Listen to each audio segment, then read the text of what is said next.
સમાચાર તો ગૌણ સેવા પસંદગી મંડળની જુનિયર તથા સિનિયર ક્લાર્કના પરિણામોમાં વિસંગતતાનો મામલો સામે આવ્યો હતો। ઉમેદવારો ગૌણ સેવા પસંદગી મંડળ ખાતે તેઓએ આવેદનપત્ર આપ્યું છે। ગૌણ સેવાએ જાહેર કરેલા પરિણામથી ઉમેદવારો નારાજ છે અને કેટેગરી વાઇઝ કુલ જગ્યા પ્રમાણે 7 ગણા ઉમેદવારોનું પરિણામ જાહેર કરવામાં આવે તેવી માંગ કરાઈ છે।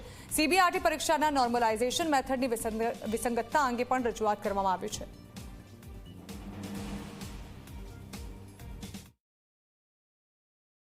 ओगनीस तारीखना रोज जे सीसी परीक्षा है एनु प्राथमिक परीक्षाનું परिणाम जाहिर કરવામાં આવ્યું।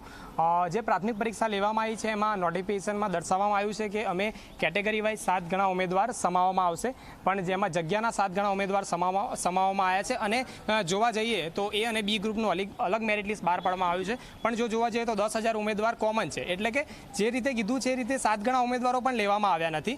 તો અમે જેવું મેરિટ લિસ્ટ જાહેર થયું એવું અમે બીજા જ દિવસે ગૌણ સેવામાં જે આપણા સચિવ श्री से हसमुख पटेल साहेब एमने रजूआत करी कि जे तमे मेरिट लिस्ट जाहिर कर्यु छे एमां घणे अंशे जे खरेखर लायक उम्मीदवारो छे ए तकथी वंचित रही गया छे।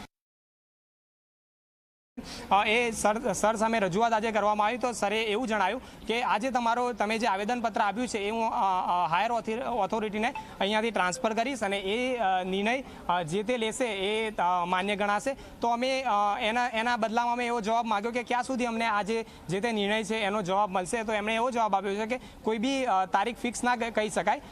तो अमे एमनी सामे एवो वांधो मूक्यो कि ज्यां सुधी आ परिणाम जाहिर ना करवामां आवे त्यां सुधी मुख्य परीक्षाना फॉर्म है भरवामां ना आवे, जेथी जे खरेखर लायक उम्मीदवारों है ए तकथी वंचित ना रही जाए।